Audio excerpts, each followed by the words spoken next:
Hello everyone, I'm so glad that you're here. This is Get Ready, Get Weird with Marcella. I am Marcella. I am so glad that you clicked to watch this video. Today we're talking about the dodo bird, which is a flightless extinct bird, and they are a great reminder of the impact that humanity has on the world around us. So, my friend Alex C in Kansas, she suggested that I cover the dodo bird, and I'm so glad that she did. I think it's a great topic. I think it's a great first extinct animal on this channel, and I do hope to cover other extinct animals, but I do think that this is a good first one. So whether or not you know about dodo birds, I hope that this video gives you new information, a refresher on some of the information you may already know, as well as just some of my thoughts on the dodo bird. So without further ado, I hope that you enjoy this video.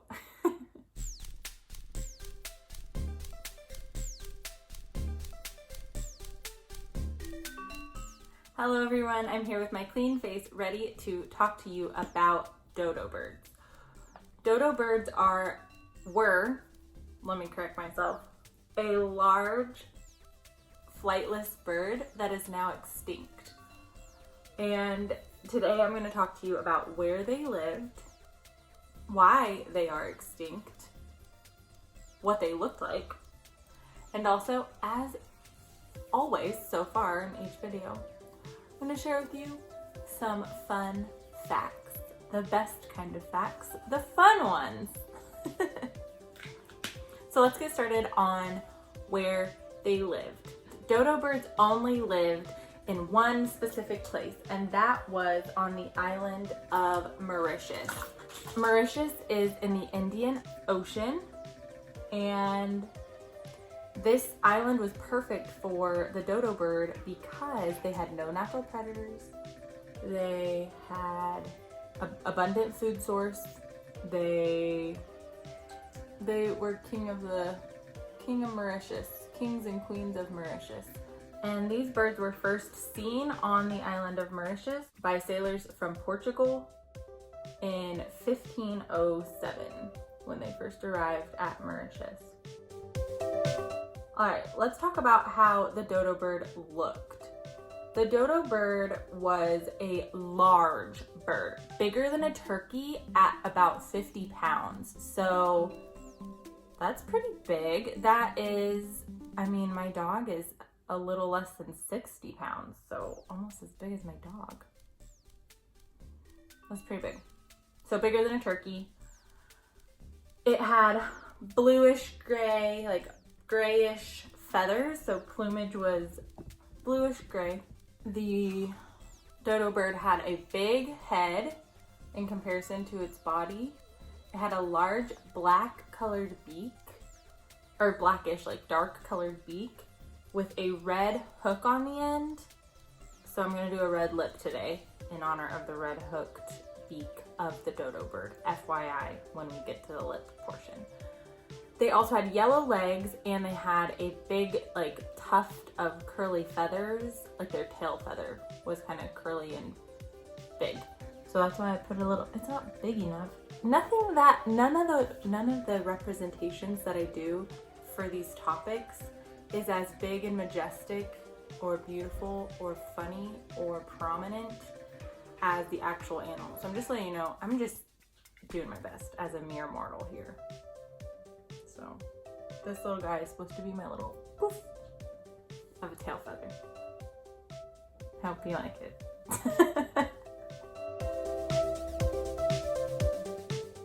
The way that we know how dodo birds looked is just by first-hand accounts and some drawings. Now we only have pieces of the bird left because it is extinct, and skeletons. We have a skeleton. So now that we know where they lived, what they looked like, let's talk about the fact that they're extinct and what happened. Like, why are they extinct? You know, I feel like, at least for me, I think of extinct animals and I'm like, oh, something major must have happened to cause the extinction. Like, ooh, maybe a comet hit the earth and now all the dinosaurs are dead. You know, you think about something huge. The Ice Age happened and it got too cold for a majority of the animals. So you think about that causing extinction. And the dodo bird shows that humans can be awful, honestly. They can cause the extinction of an entire species. So, in short, the cause of the dodo bird's extinction is humans. Every single thing that caused the extinction can be traced indirectly or directly back to humans. So when the sailors arrived at Mauritius, because the dodo bird had never had any natural predators, so it didn't know to be scared, they would approach the hunter, they'd approach people, they'd approach men with clubs, they'd approach men or people in general just out of curiosity instead of fear. So nowadays we think of any bird, really, they fly away if you get too close to them, or they try to if they're injured. You know, they aren't gonna just, they're fearful of us because they know that we could be a predator to them. But the dodo bird had never experienced a natural predator on the island of Mauritius, so it had no reason in its head to be scared, and that made them easy targets. I'm guessing it kind of made them a nuisance. I mean, if there's a 50-pound bird just like like walking around on your like property, you know, eating on like, your fruits and stuff, that made them easy targets. So hunters killed off dodo birds, and there were also mass killings of dodo birds. We basically exterminated them.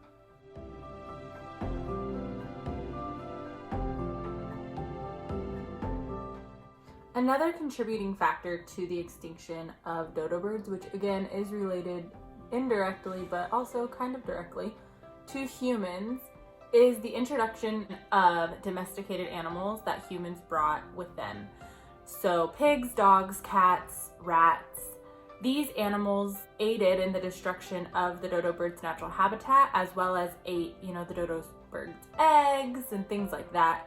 So if there's no eggs, there's no babies, there's no new dodo birds to replace the hunted ones or the ones who pass away. So that also impacted the extinction.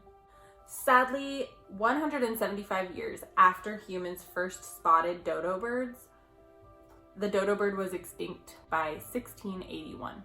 As I mentioned before, all that remains of the dodo bird is a few pieces. A few different museums have dodo bird feet. I believe one museum has a dodo bird head preserved.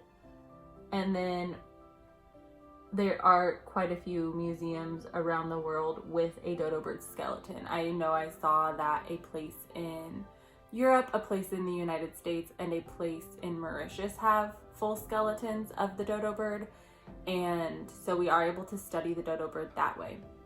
The fact that we have these pieces of dodo birds and more advancements in genetics, scientists have toyed with the idea of de-extinction, using our advancements in genetics to bring a dodo bird back. And this just causes debate, understandably so. What are the ethics? What are the ethics behind bringing an animal back? People talk about bringing an animal back would be us messing with natural history. Then on the other side, they say, you know, well, we're the cause, as humans, we are the cause of them being extinct. So us bringing them back would be fixing the issue we caused. So it's an ethical debate. I honestly don't know where I stand on it. I think it's interesting that we have that. Even that's something we're considering. Even it's nuts to me. It's incredible. So I don't know what the right thing to do is. I don't know enough about genetics and de-extinction to even have an opinion, but that's what the debate is about currently. Due to their extinction, dodo birds have become somewhat of a spokes animal for conservation efforts because, as I said, their extinction can be traced directly back to humans and us just doing human stuff. They have become a somewhat like a mascot or a representation of conservation efforts and anti-eco-terrorism groups.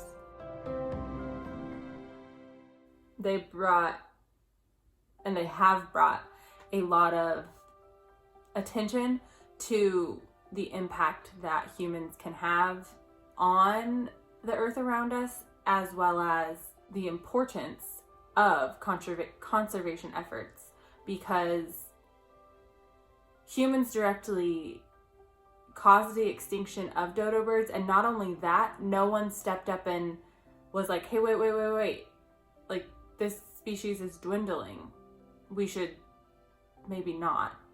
You know, nowadays, for example, in the panda video, we talked about the panda going from critically endangered to vulnerable, which is a step better.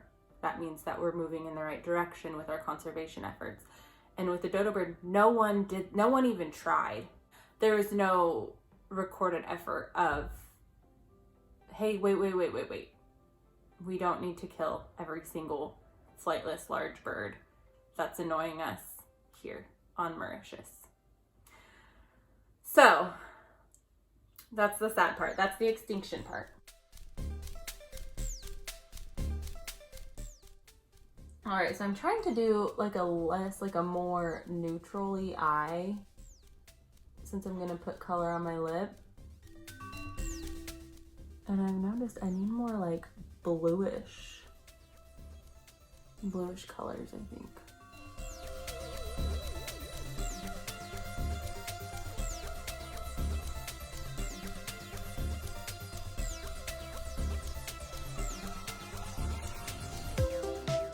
All right, so let's talk about some fun facts that I found out while doing this research. I found out that the closest relative that we are probably all familiar with and can trace back to dodo birds is a pigeon. So most of us have probably seen pigeons before and know what pigeons are, and they are a descendant of the dodo bird. And if you know a pigeon, if you've ever seen pigeons, which you likely have, you can see, you know, they do stay longer. You can approach a pigeon a bit closer than other birds, and sometimes even I catch myself thinking, oh, what a dumb pigeon for not flying away faster. And so you can see why people who came across dodo birds who didn't fly away, who approached you, unlike the birds that we're used to, you can see how they might think that they were dumb or not intelligent. And that's just not the case. If you have never been faced with something, if you don't know something's dangerous, you might look dumb approaching it, but you just haven't had a chance to learn that. So that's kind of that. To add to the eyes, I think I'm gonna add an eyeliner situation, but I'm also need to do underneath my eye. One sec. All right, another fun fact, besides the fact that they're related to pigeons, is that dodo birds did not nest in trees. They built their nests on the ground. Again, because they were flightless, they couldn't get into the tree, but their nests were on the ground. They also had no predators, no natural predators on the island of Mauritius, so it wasn't like anybody was gonna go attack them in their nest on the ground. So I find that intriguing because it's just not something that we see these days. We don't normally see nests on the ground. I don't know if I like this eye makeup look, but it's gonna get the job done. Let's pretend there's blue in there somewhere. That's what I wanted. But always get what you want. One thing that I had never heard of is something called secondary flightlessness. Dodo birds, it's highly likely that that's why they were flightless, is something called secondary flightlessness. And secondary flightlessness is when the environment that a flying animal lives in does not necessitate flight. So, great example, the dodo bird. They had no reason to fly. They had all the food that they needed on the island. They had no natural predators, so they didn't need to fly. And secondary flightlessness is when that trait is no longer maintained because it's not necessary. So it takes a lot of energy to fly. It takes a lot of energy to grow big wings, and dodo birds did not fly or have big wings. And so it is believed that because there was no reason for them to be able to fly, they lost that ability through something called secondary flightlessness. So, intriguing. Another fun fact that I found out about dodo birds is that they were likely very fast runners. Can you imagine? That's awesome. They don't have any firsthand accounts of their speed of running, but through the study of their skeletons and the size of their legs, scientists have been able to deduce that they were likely very fast running birds, and I'm here for that for them.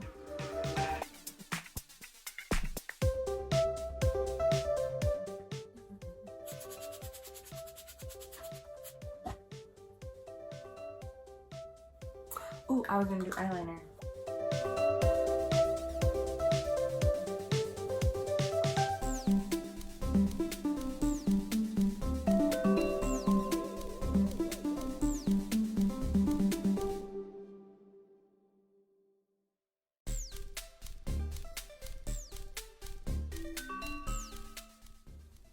Alright, do these wings look like dodo bird wings?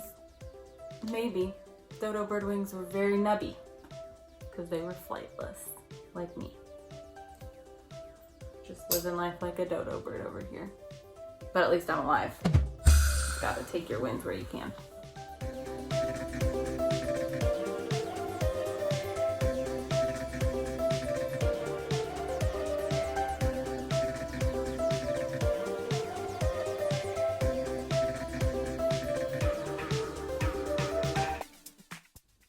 Ooh, I just poked myself in the eye.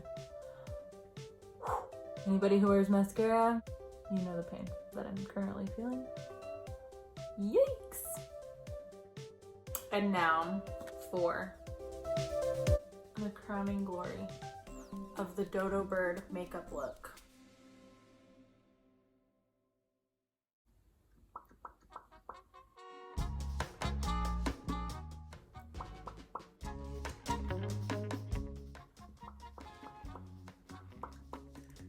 I definitely should have put on lip liner. Can we all agree? Can we just pretend that I have lip liner on?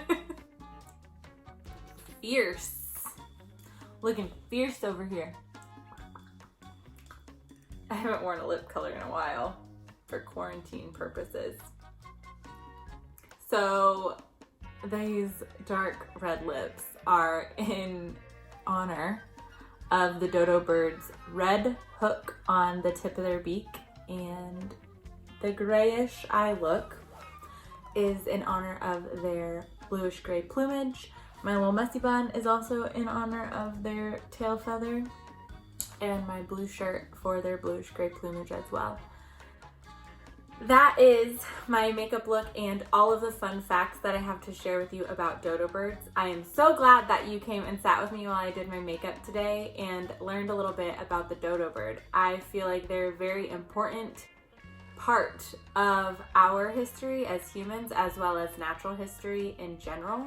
As humans, I feel like we have learned a lot and can still learn a lot about the impact that we have on the earth and animals around us just by existing. So us coming in and bringing our animals or our need to settle in specific places has impacted the natural flow of the world. So knowing that and doing our best to maintain species instead of killing them off. Mass killings of dodo birds shouldn't happen. Mass killings of other animals shouldn't probably happen. So I feel like they are an awesome representation and reminder to humans. So let's remember. I would also like to thank Alex C. in Kansas for suggesting the dodo. I really appreciate our first extinct animal being something that can shed light to extinction and modern extinction, because a lot of the times we think about long gone animals that were gone far before humans could have impacted them in this big of a way. So thank you, Alex. I really appreciate you giving me this suggestion, and I love all the suggestions that you all send. So please comment suggestions, send me a DM on Instagram with a suggestion. I'm all ears.